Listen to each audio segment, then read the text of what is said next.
Kwa hiyo hatua hizi za imani ambazo mimi na wewe kwa kuwa tayari tumekwisha kumwamini Mungu na katika utendaji, na ndio maana pia tunakubaliana mambo mbalimbali ambayo yanahusu kazi ya Mungu kuweza kuiendeleza, ikiwa ni pamoja na uboreshaji wa eneo ambalo tunamwabudia Mungu.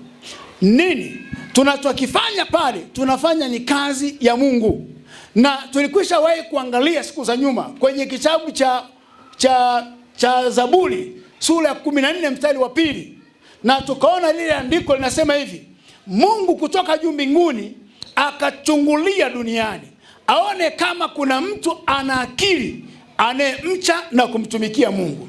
Kwa hiyo wewe uliyepata nafasi leo ya kufika na kushiriki katika ibada, tafsiri yake, maana yake ni kwamba Mungu anakuona tayari ni mtu mwenye akili, lakini kupitia akili yako hiyo unao uwezo wa kuweza kulichakata hili somo na kuweza kulielewa, na Roho Mtakatifu akakusaidia likakaa katika mpangilio mzuri ndani ya ufahamu wako, uweze kuyaona matunda ya imani. Kwa nini sasa hapo usijipigie makofi, mtumishi wa Bwana? Kwa hiyo tulisema utendaji ndio jambo la msingi katika kazi ya Mungu, mtumishi wa Mungu. Amen. Amen. Kwa hiyo tukaja kuangalia, nilisema eneo la pili, aina mbili za maarifa. Hizi ndizo ambazo zimekuwa zikileta mgongano katika ulimwengu tulio nao, kati ya ukweli wa Mungu na uongo wa Ibilisi. Na pale mwanzoni nilikuwa nimejaribu kueleza kifupi kwamba kuna milango ya maarifa, lakini pia kuna maarifa ya ufunuo. Tukasema maarifa yote yanakuja kwa mtu, yanayokuja kwake kwa mtu ni kupitia milango mitano ya fahamu. Na hapa nilizungumzia kwamba ni ambapo pia watu wanatia bidii kusoma elimu yote kuanzia darasa la kwanza mpaka vioni. Katika hii milango mitano ina ukomo, na ndio maana nilisema hata mtu awe ni daktari bingwa, mwisho wa siku lazima atakufa. Sasa imani inatusaidia kutupatia picha, baada ya sisi kumaliza mwendo katika ulimwengu huu, lazima pia tujue tutakuwa na maisha mengine. Amen. Ndio maana sasa unaposoma kitabu cha Yohana sura ya 14, Yesu anaongea maneno haya: msifadhaike mioyoni mwenu. Anasema muaminini Mungu, tumwamini na yeye. Anasema nyumbani mwa Baba yake makao ni mengi, kama sivyo asingelituambia. Kwa hiyo tunajifunza kwa Yesu Kristo kama kielelezo katika maisha yetu ya wokovu. Na katika somo hili tutakwenda kuangalia ujio wake Yesu ulimwenguni, na kabla Yesu hajaja, lakini pia na baada ya Kristo kuwepo hapa ulimwenguni, kwenye maisha yake tunajifunza alama za aina gani. Lakini pia tunakuja kuona mateso, lakini pia tutakuja kuangalia kifo chake kinamaanisha nini. Kwenye kipindi hiki ambacho tunaelekea kwenye sikukuu ya Pasaka, nadhani masomo haya yatakusaidia, mtumishi wa Mungu. Amen. Kwa hiyo tukasema hapa hakuna mtu yoyote duniani, awe ni bilionea, awe ana cheo hata cha kutawala dunia nzima. Hapa ndipo penye kini ambapo mtu huyo inatakiwa sana lazima akubali kujinyenyekeza na kumtafuta Mungu, kwa sababu pia mwisho wa siku kama duniani tunapita, manake kila mtu atakwenda kutoa hesabu Mungu alivyokuwa mwemeka duniani na alipokuwa amempatia mission ya kufanya kazi ya Mungu, aliwajibika vipi katika eneo lake. Kwa hiyo nisema kazi ya Mungu haikwepeki. Na ndio maana pia tuliangalia kwenye kitabu pia cha Waebrania 9:27, anasema baada ya kifo ni hukumu. Maana yake, tafsiri yake ni nini? Kwamba huyu mtu akishamaliza mwendo katika ulimwengu huu, lazima ajue anakwenda kuonana na Mungu aliyemleta duniani. Hukumu maana yake mtakaa mkiulizana na Mungu yeye mwenyewe aliyekuleta duniani. Kwa kazi kubwa ya kanisa ni kuwaandaa watu wajue baada ya maisha haya kuna maisha mengine yanafuata.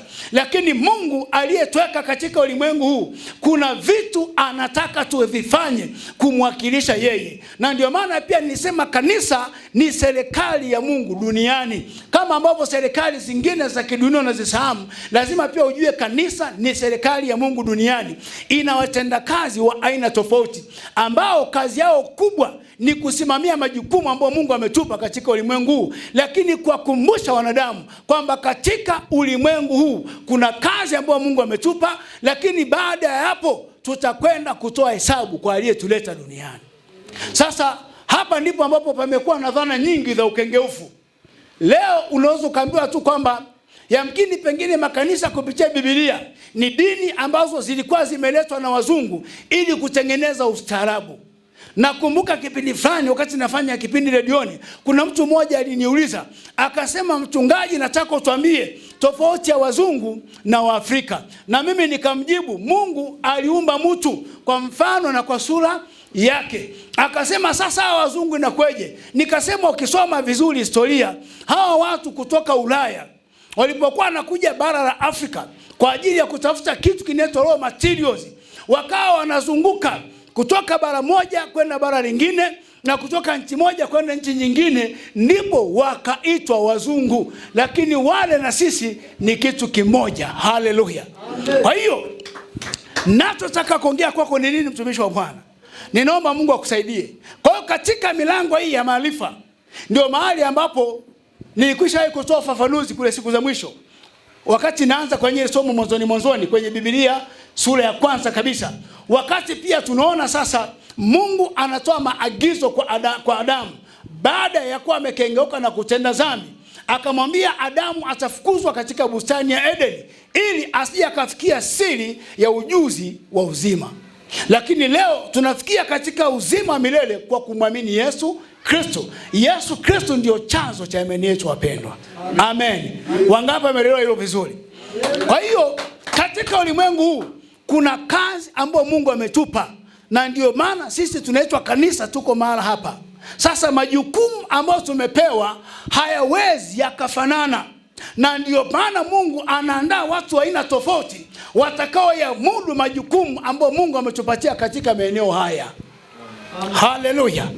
Kwa hiyo tukaja kuangalia maarifa ya ufunuo. Tukasema maarifa haya hayaweki msingi juu ya milango ile mitano ya fahamu au kufikiri kwa kawaida. Tukasema lakini ni juu ya jambo lingine linalohusiana na ukweli wa neno la Mungu. Na tukasema haya hupokelewa kwa roho ya mwanadamu ambao Mungu ameitia ndani yake. Tukaangalia Wakorintho 2:5-7, anasema maana tunaenenda kwa imani si kwa kuona.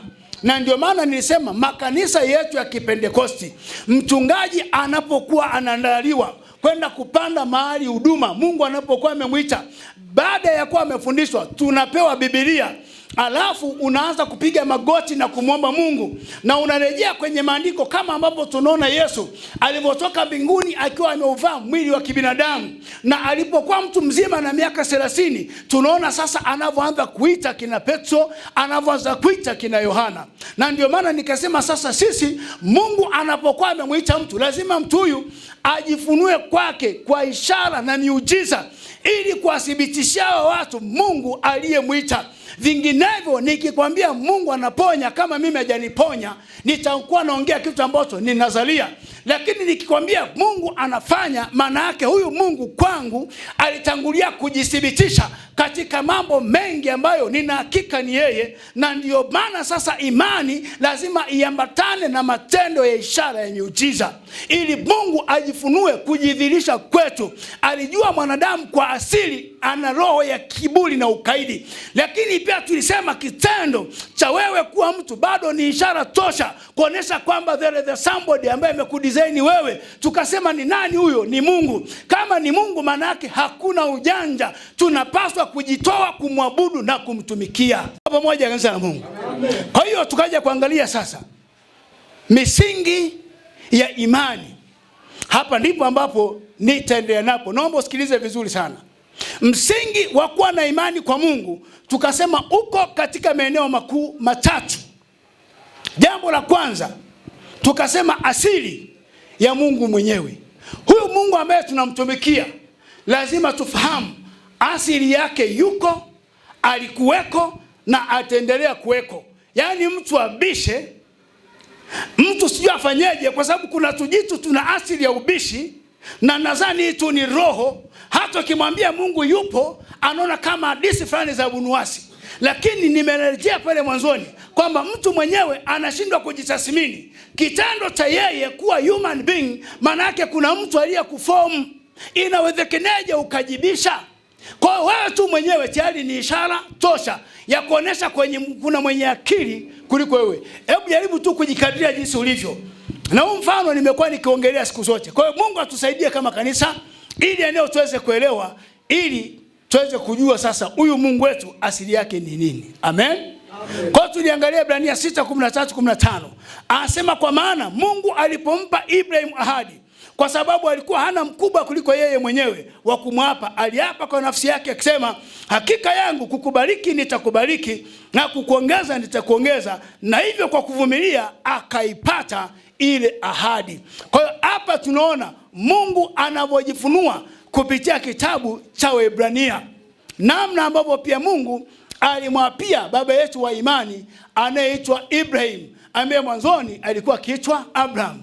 Na sisi pia leo tu wazao wa imani. Na ndio maana kwenye kitabu cha Wagalatia anaongea maneno haya. Hebu naomba katibu usomee Wagalatia sura ya 1 kuanzia mstari wa 1 mpaka wa 7. Inasema, enyi Wagalatia sio na akili, ni nani aliyewaroga ninyi ambao Yesu Kristo aliwekwa wazi mbele ya macho yenu ya kuwa amesulubiwa? Nataka kujifunza neno hili moja kwenu. Je, mlimpokea Roho kwa matendo ya sheria au kwa kusikia kunakotokana na imani? Je, mmekuwa wajinga namna hii? Baada ya kuanza katika Roho, mnataka kukamilishwa sasa katika mwili. Mmepatikana na mateso makubwa namna hii bure, ikiwa ni bure kweli. Basi yeye awapaye Roho na kufanya miujiza kati yenu, je, afanya hayo kwa matendo ya sheria au kwa kusikia kutokana na imani? Unakotokana na imani. Huyu ni Paulo mtume aliandika kitabu hiki cha Wagalatia. Ni mtu ambaye alipata neema sana kwa Kristo. Ukumbuke Yesu alimtokea siku moja akiwa na waraka maalum kwa ajili ya kwenda kuwakamata Wakristo wote waliokuwa wameongoka, waliokuwa wameokoka. Lakini akiwa njiani akatokewa na Yesu mwenyewe katika sura ya mafunuo. Akasikia sauti kimwita kutoka mbinguni, Sauli, Sauli, Sauli, kabla jina lake hajabadilika kuitwa Paulo. Akasema, mimi hapa Bwana. Akasema, kwa nini wewe Sauli unaniuzi?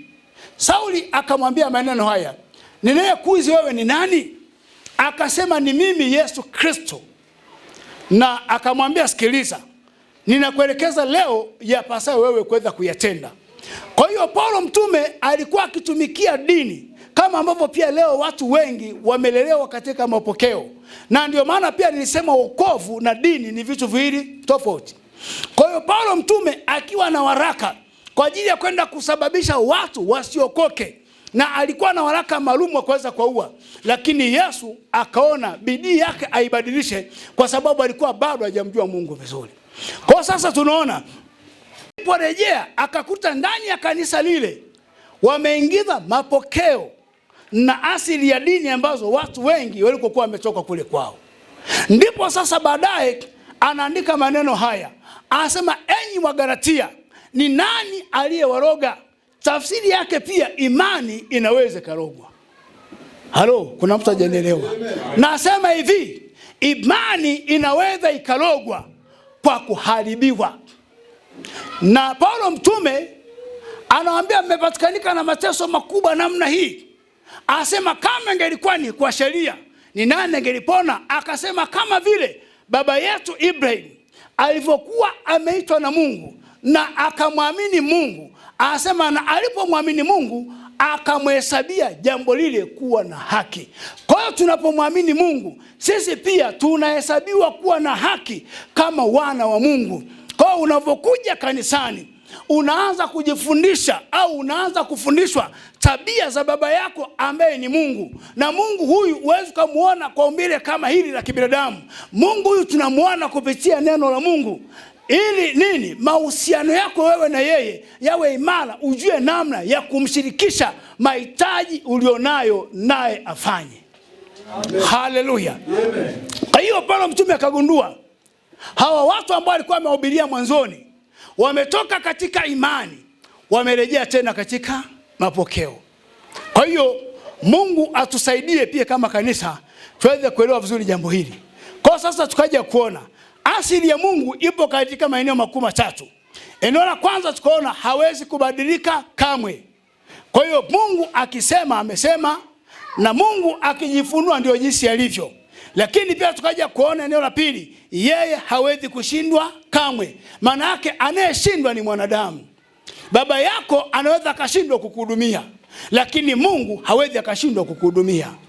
Mipango unayotegemea inaweza kafeli, lakini ukimwamini Mungu, Mungu hajawahi kushindwa.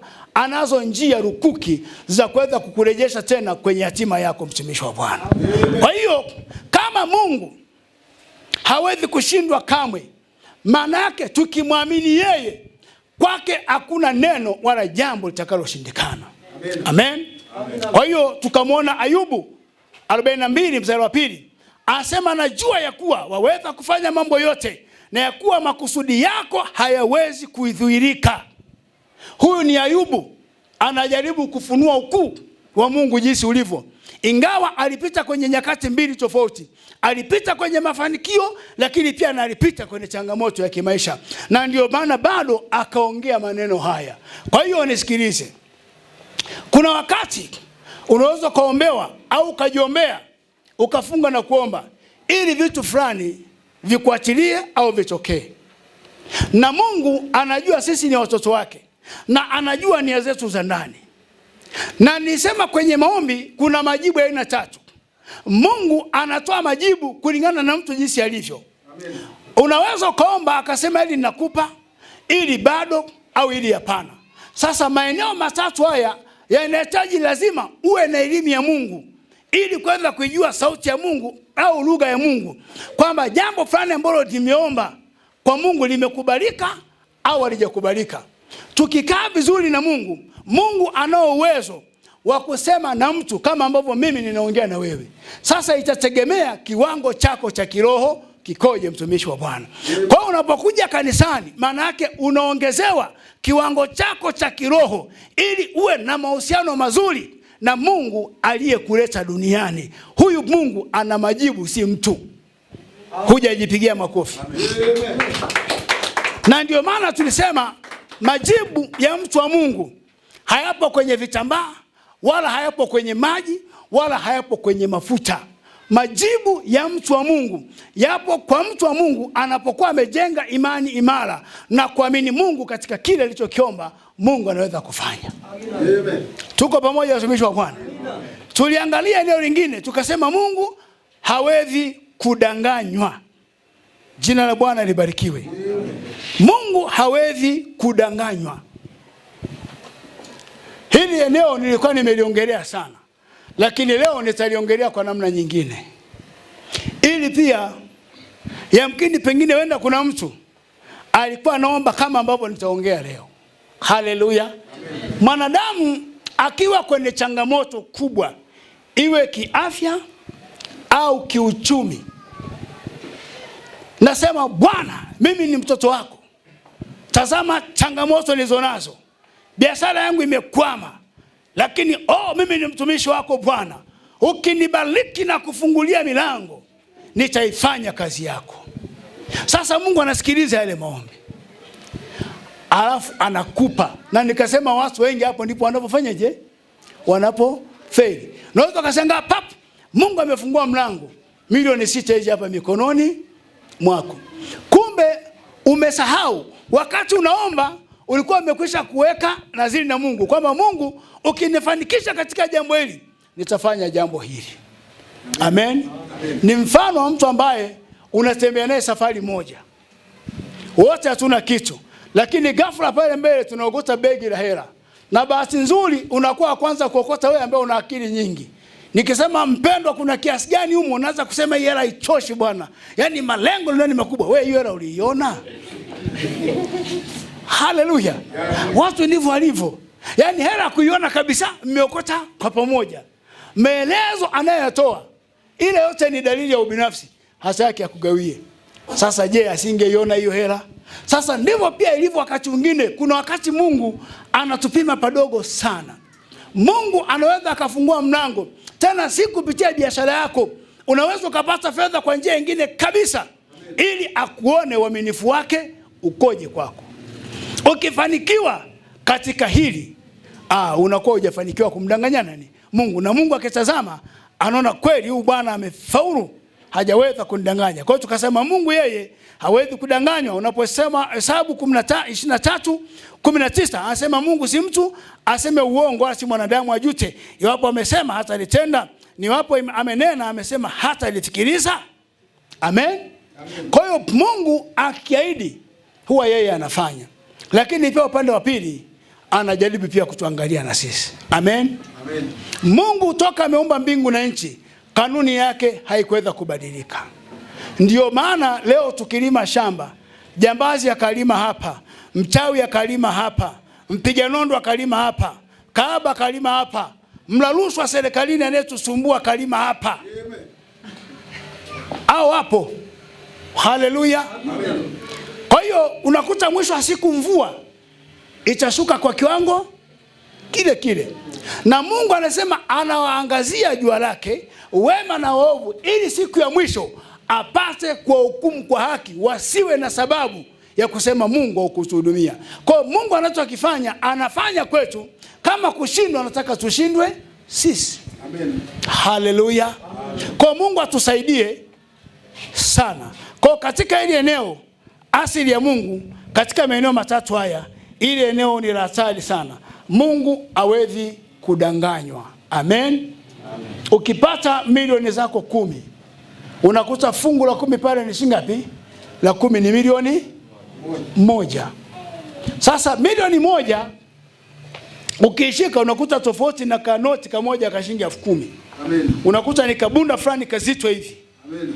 Sasa ukisema umegue katika ile milioni 9 ni kama inapungua. Amen. Kwa ndani mnaanza kuvutana hivi. Peleke, sipeleke.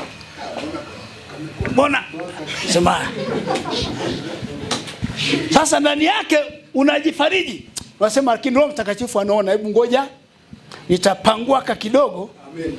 Nipeleke kama 50. Unaona kama ni nyingi, Mungu anakucheki. Haleluya. Amen.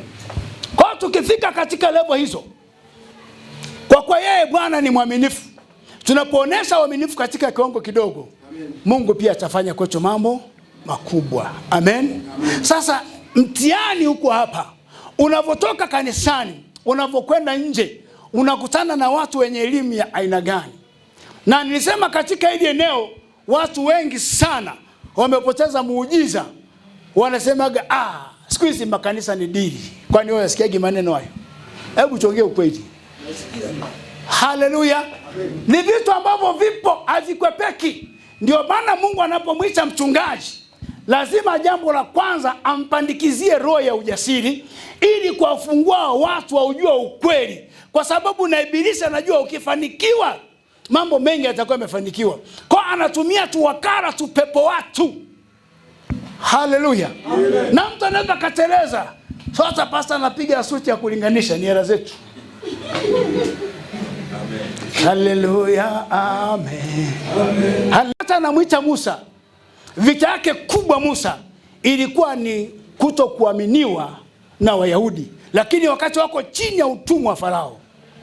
Musa akiwa anachunga kundi la baba mkwe wake Yusuf, Mungu akamtokea katika mwali wa moto ambao unawasha kichaka kichekechei.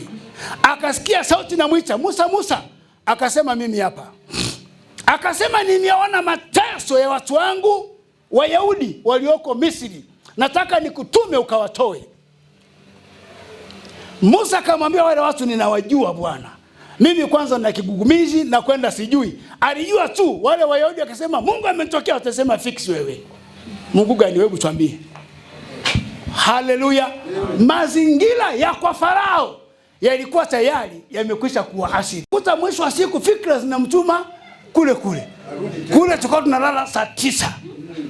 Ugali wa free upo. Hawazi kile kitendo cha kufungiwa saa 9 kama ni utumwa. Anaona bora atapiga dili lingine ili aende. Haleluya. Kwa hiyo kumbe kuwa huru kuna raha yake wapendwa. Sasa Musa, Mungu anabishana naye. Anasema atakapokwenda kwa Farao, niwaambie ni nani aliyenituma. Mungu akamwambia nenda kaambie mimi niko ambaye niko. Akasema bado ni ngumu. Mwisho wa siku Mungu akamuuliza Musa, una kitu gani mkononi? Akasema Bwana, nina fimbo. Akasema kupitia fimbo hiyo nitafanya ishara na miujiza. Mapigo 10 kwa Farao, ataruhusu nyinyi mtoke. Katika ulimwengu wa roho, ukahaba ni kilio. Amen. Ulevi ni kilio, ni mateso. Mungu ameona, ameshuka, anataka kukuokoa. Nisema watu kutumbiwa na kuachika ni msiba. Amen. Mungu yote hayo ameona. Biashara kwenda inazigizaga mara narudi nyuma ni kilio. Mungu ameona, anataka awarejeshe kwake. Msingi wake ni kuamini. Brother, fanikiwa wewe utamuona Mungu. Na ukimuona Mungu, mtu mmoja anaweza kajenga kanisa la milioni 200. Amen, amen. Kwa sababu Mungu atajua kuna mtu ana akili, anafanya kazi pamoja na mimi. Amen. Haleluya. Amen. Wangapi tunaenda pamoja? Amen. Kwa hiyo tumishi wa Bwana, katika asili ya Mungu tumeangalia vipengele hivi vitatu. Lakini nataka sasa tuje kwenye kipengele cha pili kinachozungumzia asili ya Mungu, kazi ya ukombozi. Sema ukombozi. Ukombozi, ili neno ukilitamka namna hii kirahisi, unaweza kuona kama ni kazi nyepesi sana. Amen. Amen. Amen. Na si kila mtu anaweza akatumwa kwenda kukomboa kitu cha aina fulani. Mtu anayetumwa ni lazima awe amefuzu katika viwango vyote vinavyotakiwa. Amen. Amen. Sasa Mungu kwa huruma zake akatazama ulimwenguni, watu aliowaumba hakutaka hata mmoja apotee. Ndipo kule mbinguni kikao kikakaa na mkakati maalum ukaanza kupangwa. Wewe uliopata nafasi leo ya kushiriki katika ibada, ni Mungu amekuleta ili ujue mkakati huu. Sasa ukishajua mkakati huu, ndipo utakapotambua kumbe Mungu alikuwa anakuazia mema. Kumbe Mungu alikuwa na mpango maalum na wewe. Hebu mtu mmoja nisomee Mathayo 9:36. Na alipowaona makutano aliwahurumia, kwa sababu walikuwa wamechoka na kutawanyika kama kondoo wasio na mchungaji. Nisikilize mtumishi wa Bwana. Ukumbuke kwamba Yesu alikuwa na ile vitu zote za Mungu. Alipokuwa ameanza huduma, sasa ameshuka, amevaa mwili. Alijaribu kuona watu walikuwa wanamfuata. Anasema alipowatazama akawaonea huruma kama kondoo waliochoka wasiokuwa na mchungaji. Ingawa watu hawa walikuwa na dini zao. Kama ambavyo pia leo tuna dini nyingi. Kuna dini nyingi zingine katika imani wameweka masharti magumu sana hata kwa habari ya vyakula. Uongo au kweli? Lakini ukirudi katika Biblia, Yesu anasemeje? Anasema vyakula vikiwekwa mbele yenu, msijiulize bali viombeni na muvitakase, alafu kisha piga. Kama ni kimoto umekubali, piga. Amen. Haleluya. Watu wameclassify. Sasa huko mbele tutakwenda kuona kiasi cha imani ambacho watu wanakipokea. Kilichokuwa kinawakanganya ni namna ambavyo Mungu alikuwa akilithibitisha lile neno. Neno ambalo Kristo alikuwa akihubiri lilikuwa pia limebeba utendaji wa kimungu. Na ndio maana mfano watu kama kina Bartimayo waliposikia Kristo anapita walikuwa ni vipofu, na wakapata habari kwamba kila alipopita Bwana alifanya muujiza. Wakasema, mwana wa Daudi, tunaomba uturehemu.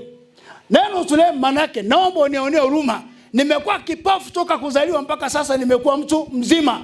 Ninajua Bwana unao uwezo wa kuponya. Amen. Na tunaona Bartimayo aliweza kupokea nini? Uponyaji. Lakini sivyo. Kuna mtu alikuwa anaitwa Zakayo. Maandiko yanasema huyu jamaa alikuwa ni mfupi wa kimo. Lakini alipokuwa amesikia habari za Yesu, ukumbuke kwamba huyu jamaa alikuwa tayari pia naye katika vifungo vya udini na uzehebu.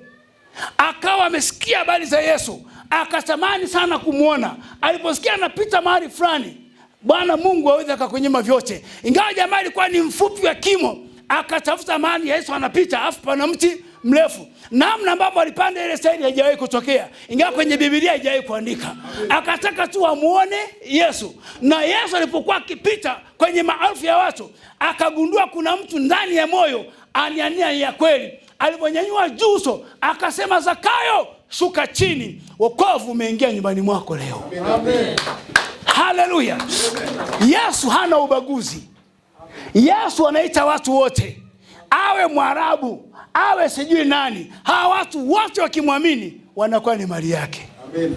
Yesu alipomwambia Zakayo shuka, na Zakayo akashuka.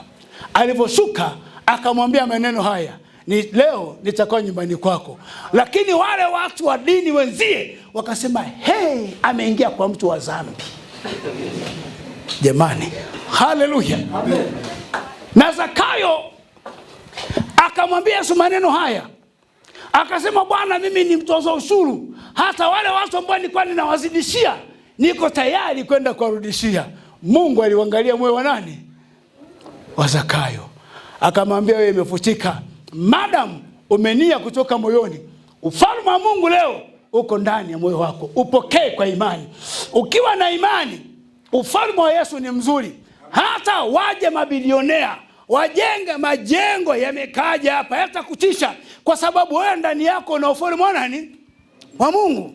Kwa sababu huyu bilionea hata kilala gorofa ya 800 kule juu, wewe ukapiga usingizi chini kabisa kwenye kirago, ndoto ni zile zile. Amen. Haleluya. Kikubwa ni wewe kuenjoy katika ufalme wako. Sasa huu ufalme ni siri kubwa, na ndio ambao pia Nikodemo ilimsumbua sana. Akasema, Bwana, nifanyaje ili niurithi wa ufalme kwa njia ya imani? Akamwambia, kubali kuzaliwa mara ya pili. Akasema, inawezekanaje? Niingie tumboni mwa mama yangu? Akamwambia, hapana. Kilichozaliwa kwa roho ni roho, kilichozaliwa kwa mwili ni mwanzoni tulizaliwa kwa mapenzi ya baba na mama. Baada ya kuwa watu wazima tunazaliwa kwa njia ya imani. Imani hii sasa ukiamini, ufalme wa Mungu ukikaa ndani yako, utaanza kuona majibu brasa. Amen. Haleluya. Amen. Kwa hiyo kazi ya ukombozi ni mkakati na ni mpango maalum. Hapa tunaona upendo wa Mungu ulivyokuwa kwa ajabu kwako wewe ambaye ulikuwa umepotea. Na ndio maana Mungu baada ya kuona ametengeneza jehanamu, na jehanamu ilikuwa si kwa ajili ya mwanadamu. Jehanamu ilikuwa kwa ajili ya shetani pamoja na wale malaika waliokuwa wameasi, ambao leo wanaitwa pepo waovu katika ulimwengu wa sasa, na hao ndio wanaowatesa watu. Huko mbele katika mfululizo wa masomo haya nitakwenda pia kukufundisha, na watu wengi wamekuwa kikengeuka. Anasema toka pepo kwa jina la Yesu. Mapepo pia katika ulimwengu roho yana majina. Ni sasa nikisema hapa wewe njoo, hutajua ni nani nimekuita. Nikisema asante njoo, unafanya je? Mwambie jirani, hiyo ni elimu nyingine. Amen. Haleluya. Amen. Leo unajua kama mapepo yana majina. Na yale majina yametofautiana kutokana na linki walizo nazo. Kwa elimu ya kujifunza mapepo ni sana kubwa sana. Si jambo jepesi. Tunaona wakati fulani Yesu Kristo alikutana na jamaa alikuwa na mapepo mangapi? 7. Yaliokuwa kimburuza. Mpaka Yesu alipokuwa amekuja, anauliza nyinyi nani? Akasema sisi ni legend, maana yake tuko jeshi. Sasa wewe mtu mmoja katika ulimwengu wa roho, mapepo wanakuinda katika njia ngapi usipokuwa na imani? Amen. Ale nimeelewa vizuri. Kule shuleni unakosoma, usio kazani yote ni wanafunzi. Yeye elimu mdogo ni mpaka uje hapo ujifunze vizuri.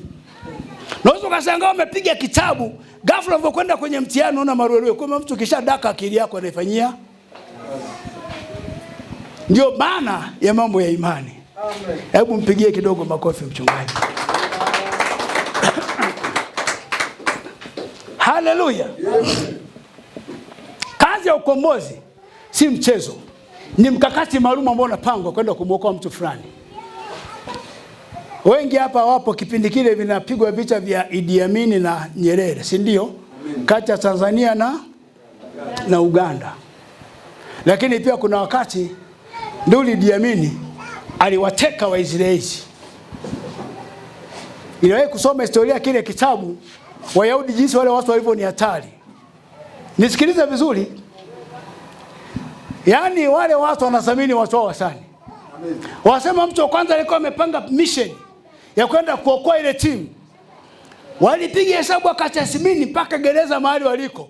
Wakasema mission tukienda hivi watakufa askari wote, atabaki askari huyu moja. Wakarudi tena chini kuplani upya. Baadaye wasema aliyekuwa genius ni kaka yake na waziri mkuu wa sasa Benjamin Netanyahu. Amen. Wasema yule jamaa alikuwa amebobea kwenye komando. Akakaa akaidraft vizuri. Akaivuta Entebbe. Akasema hapa tutakwenda kwa ndege ya Air France. Ni kama vile hii ndege ni abiria, lakini ndani yake imebeba askari maalum.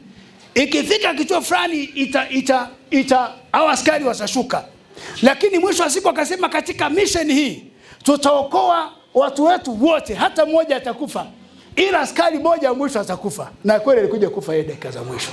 Amen. Kwa hiyo jamaa akawa na uchungu na roho za yule jamaa. Maana yake askari, jambo la kwanza anafundishwa kuhusu mauti kabla hajaingia kazini. Kwa anapokuwa anaishi anajua ni mfu wakati huo, na ndio maana wanapiga kazi kama haijapata kutokea. Amen. Uko unajua nini? Haleluya. Amen. Yaani wale wameshapikwa kuhusu kifo. Kwa hiyo Yesu Kristo pia naye tunaona kule juu kikao kinakaliwa. Hebu rudi kwenye kitabu cha Isaya sura ya 6 mstari wa 8. Isaya 6 mstari wa 8. 6:8 Isaya anasema, kisha nikasikia sauti ya Bwana ikisema, ni mtume nani? Na ni nani atakaye kwenda kwa ajili yetu? Ndipo niliposema, mimi hapa, unitume Bwana. Hapa Isaya ameandika kifupi, lakini ile kazi ilikuwa ni nzito. Anasema viumbe wote walinywea, kwa sababu walikuwa wanaona katika ukombozi huu lazima mwili usurubishwe. Ndio maana unapokwenda kwenye bustani ya Gethsemane, dakika za mwisho Yesu Kristo akaomba, akatiwa nguvu na malaika kutoka mbinguni. Anasema, Baba, ikiwezekana kikombe hiki kiniepuke, lakini si nitakavyo mimi bali mapenzi yako yafanyeje? Yatimie. Maana yake alikuwa anaona maumivu anayokwenda kuonana nayo, kwa sababu tayari mwili ulisheki, ingawa roho ilikuwa tayari iko lazi. Hapo wote sisi tuna imani. Amen. Vipi akatokea simba kanguruma hapo mlangoni? Hii bado itakuwa tamu chungu.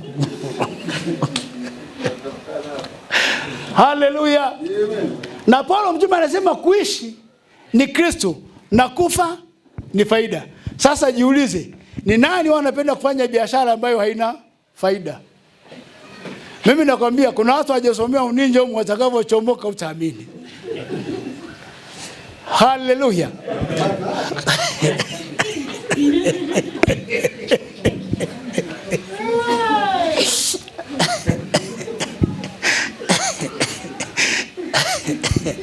Haleluya.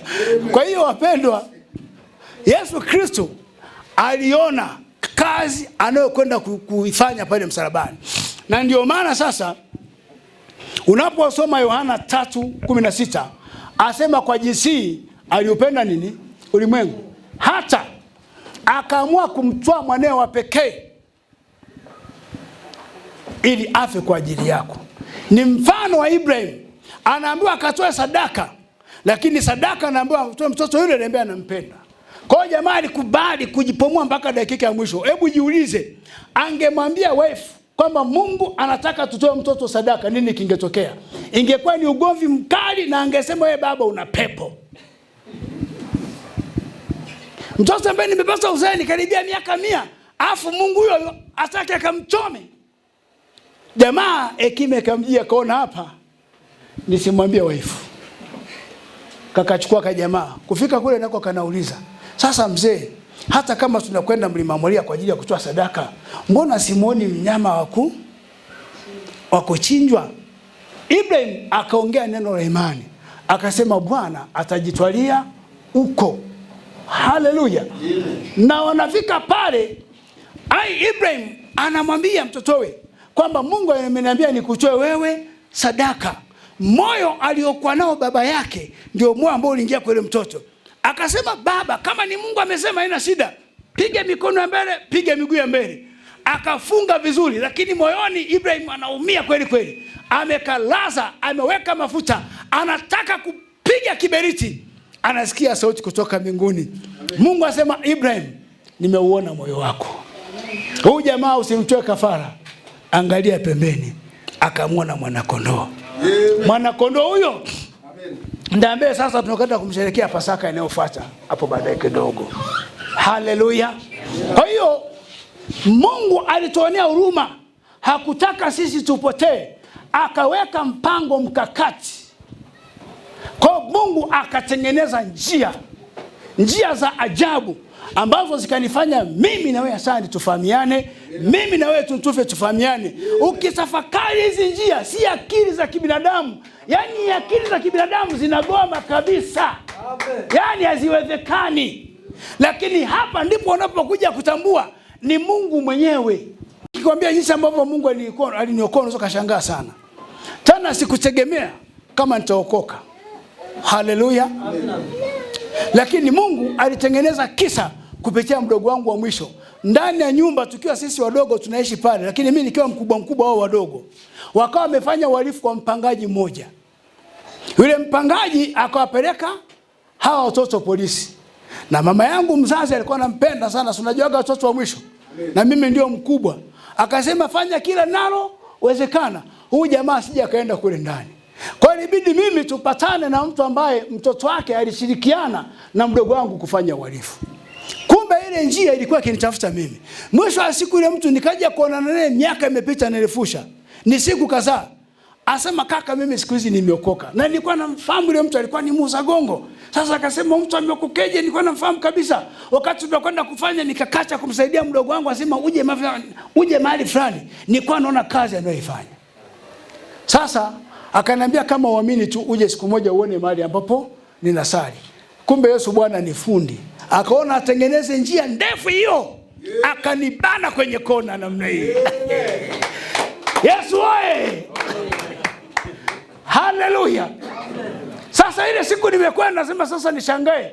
Hao wanaosemaga walokole wanaimba sio wanasali wanafanyaje? Kwa nimetoa macho na alafu nilikuwa nimekaa mbele kama leo na angalia nione. Hakuna kufumba macho wala nini. Wale watu wakaanza kuimba, wakaanza kuomba. Hakuna hata kimoja kiliniingia kichwani. Lakini mwisho wa siku akaja kusimama mtu anaitwa Amon Lukama ambaye ndio askofu wangu huyu hapa. Nguvu ya mzunguko wa kushindwa katika maisha. Na mimi ndio nilikuwa tayari nimeshapita kwenye kiminyo kikali. Hata nilipokuwa naambiwa mtu wa kwanza apite mbele kuokoka, sijui nikajikuta tu niko pale pasipo kujua. Toka pale nikawa mwaminifu kwenye ibada mpaka leo namna hii. Baadaye akaanza kuniwekea madarasa. Ibada ikiisha mimi nilikuwa nabakizwa. Kumbe Mungu alikuwa ameona kitu ambacho mkini pengine ataweka ndani yangu. Na hata mwisho wa siku wakati anatoa unabii kwa habari ya kanisa ambalo linakwenda kuzaliwa Mwanjelwa na anataja jina langu, nikaona kitu ambacho anaongea hakiingii kabisa akilini. Mimi nilikuwa nawaza tu kufanya biashara, kwenda Malawi, kwenda wapi huko. Ndio hicho. Na zile siku za mwanzo Mungu akanifungulia sana milango. Mungu akasema subiri nitakubana kwenye kona. Akaja akapukutisha vyote. Akasema utaingia kwa kazi yangu au utaingia. Ndio maana ninaposimama ninapokuhubiria wewe, ninamfahamu Yesu anakotutoa brasa. Amen. Amen. Sasa hebu niambie mkakati huo maalum Mungu aliuandaa, alijua nitaonana na Tutufye. Alijua nitaonana na Lehi.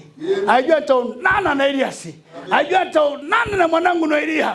Alijua nitaonana na Denisi. Alijua nitaonana na wewe na wengine maelfu ambao wanakuja wewe waoni, kwa sababu imani ni bayana ya vitu visivyoonekana tukitarajia kufanyaje? Kuviona. Na watu hao wakishajengwa ndio kanisa, na ndani yao asira ya Mungu itawaka. Watasema mtumishi akakeneo sasa ni kadogo, tuna hasira, tunataka tutamke tuwe bigi. Hiyo ndio imani. Haleluya. Ambaye mtu hajaitwa wewe ukamtuma namna hii, ataona maruerue. Umepewa Biblia afu ujui lamani unakwenda kuanzia wapi. Tuko hapa afu mtu aseme tuna imani, huyo ni pepo. Amen. Haleluya. Kwa ninaamini kabisa kupitia huduma hii kuna watu maisha yao yatabadilika kiuchumi na kiroho. Haleluya. Kwa yenu yatakaa vizuri. Amen. Kwa imani leo nimeoana na Caprin. Mimi namuona Caprin kama jaji fulani atakayekuwa anahubiri injili. Sioni kama jinsi unavyomuona wewe. Caprin, hebu pita mbele kidogo uone kwenye mtandao. Huyu jamaa wewe tegemea ungemwona mtu kama huyu. Piga makofi.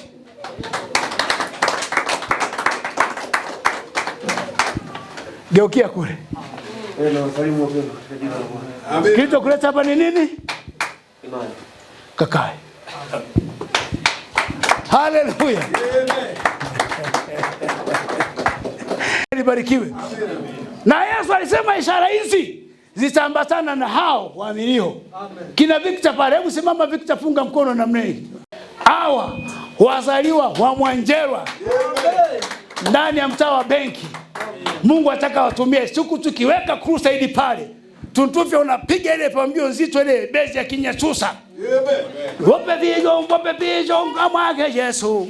Ali kuku, ali bopa paka kangi. Sandaka besimama kabisa. Yesu ni Bwana. We, yani imani nako kwenda hii brother. Sababu imani imewengana na kitu kinaitwa aibu. Ukiwa na imani mwiko kuwa na aibu. Ndio maana tunapokuja ibadani tunakuja kwa ujasiri wote. Mahali ambapo Mungu tunajua ameweka majibu kwa ajili yetu. Hata mimi ninapoingia pale mlangoni tunaposeti vyombo, tunapunga kidogo kwa upepo. Huku na huku watu wanaotufahamu tunasalimiana. Ndio tunajiandaa kuja katika ibada. Mtu aliyekombolewa anakuaga hana aibu wala hana nishai. Mtu ambaye hajakombolewa anapokuja katika ibada anachungulia kule nani anamuona. Chungulia nao kwa kiona vipi unashangaa ndio amezama ndani. Haleluya. Hiyo sio imani. Amen. Jina la Bwana libarikiwe. Wangapi tunaenda pamoja watu wa Mungu? Amen. Haleluya. Kwa Mungu aliweka mkakati akatuonea huruma. Kwa hiyo wapendwa, ninachotaka nikwambie, kazi ya ukombozi si mchezo. Ni mpango maalum ambao Mungu anauandaa wa kutuinda sisi, anamdaka moja moja anamleta. Hii kwa akili ya kawaida uwezi. Nasema hivi, mtu hajanielewa. Kwa akili za kawaida uwezi. Amen. Yaani Tuntufi asingekuwa Mungu amesema naye, ni ngumu mimi ningemfuata ningesema Tuntufi twende ukasali hapa. Ni jambo ambalo haliwezekani. Amen. Ila Mungu watu wake anawajua. Alisema yeye aliwajua kabla ya misingi ya ulimwengu kuwako. Ndio maana mhubiri anaposimama kuhubiri, hata nikawa nimeitwa katikati ya makahaba, hata katikati ya walevi waliopindukia, mimi wale ninawaona kama ni watumishi wa Mungu, kwa sababu Mungu anakwenda kuwabadilisha. Hiyo ndio imani. Watakapokuja wakipikwa, wanakuwa watumishi wazuri, wanatengeneza ushuhuda. Na ndio maana Yesu asema nimekuja kwa ajili yao, sikuja kwa ajili ya watu walio safi. Ndio maana tuko hapa. Yesu anataka kumwaibisha Ibilisi. Waliposema kina Kempu hawafai, Mungu anasema hawa wanafaa. Amen. Imani Bwana. Tafakari mwenyewe ulikuwa unafaa. Barikiwa mtumishi wa Bwana. Wangapi tunaenda pamoja? Amen. Haleluya. Amen. Kwa hiyo Ebrania 12 mstari wa 2 anasema hivi, tukimtazama Yesu mwenye kuanzisha na mwenye kutimiza imani yetu, ambaye kwa ajili ya furaha iliyowekwa mbele yake aliustahimili msalaba na kuidharau aibu, naye ameketi mkono wa kuume wa kiti cha enzi cha Mungu. Yesu alipokuwa anapewa mission, akawa anauona ushindi mbele. Alikuwa haoni mateso. Alikuwa anaona atakapofaulu na taji ambayo imewekwa mbele yake. Kama ambavyo pia kanisa likishinda, tusiangalie mazingira, ili ushindi tuutengeneze. Tuangalie kule mbele ni nini Mungu atakwenda kufanya. Anasema tukistahimili matukano, mazalilisho, lakini mwisho wa siku tunakwenda kupokea tuzo. Tuzo ya kwanza unaanza nayo hapa duniani. Ndio maana ndugu yangu Mwansaso alisema tutatesa kwa zamu, kuanzia duniani mpaka ndio kina Mwaija. Ngapi tuko pamoja? Kwa hiyo Yesu aliweza kustahimili aibu ya msalaba. Na hata wewe ninaona tayari ndani yako kuna dalili hizo. Ndio maana uko mahali hapa. Amen. Wakorintho wa kwanza sura ya kwanza mstari wa 30. Nakaribia kumaliza somo letu. Wakorintho wa kwanza sura ya kwanza mstari wa 30. Anasema bali kwa yeye ninyi nyote mmepata kuwa katika Kristo Yesu, aliyefanywa kwetu haki itokayo kwa Mungu, na haki na utakatifu na ukombozi. Ukombozi ndio neno hilo la Kiingereza linaitwa redeemed. Kwa ni kusanyiko ambalo tumekombolewa kwa damu ya thamani ya nani? Ya Yesu Kristo. Tuko pamoja watumishi wa Bwana. Kwa hiyo kama Yesu aliweza kuistahimili aibu, sipati picha. Kuzaliwa kwenye holi ya ng'ombe mpaka leo kuhubiriwa dunia nzima. Hivyo ngapi ameshaye kutafakari jambo hilo? Kuzaliwa kwenye holi la ng'ombe, alafu leo anahubiriwa dunia nzima. Ukigugu kutafuta taarifa zake, unakuta na wafuasi mabilioni huko. Miongoni mwao ukiwepo wewe, nikiwepo mimi. Amen. Kwa hiyo mtu akishaongozwa sala ya toba, akishakuwa amemwamini Kristo, ajue kabisa Mungu amekwisha kufuta dhambi zake. Na nisema shetani ni muongo. Anakujaga nyuma hivi anavizia. Unaweza kashangaa mtu anaomba, asema haujaokoka wewe. Alafu anakuletea picha, si ndio, ya matukio ya siku za nyuma. Ukumbuke kwamba mwanadamu kubadilisha mambo yaliyopita uwezi. Mungu anadili na mambo ya sasa. Amen. Ungejipigia makofi, ungeona wema wa Mungu hapo. Haleluya. Kwa hiyo tunapomwamini Kristo, yeye anatuthibitishia, anasema kama mashariki na magharibi ilivyo mbali, anasema ndivyo atakapokuwa amewekwa huru mwenye dhambi. Amen. Amen. Unaposoma Zaburi 103 mstari wa 12, na karibia kumaliza hapo, nataka nipate mtu wa kusaidia kusoma haraka maandiko hayo. Zaburi 103 mstari wa 12. Haleluya.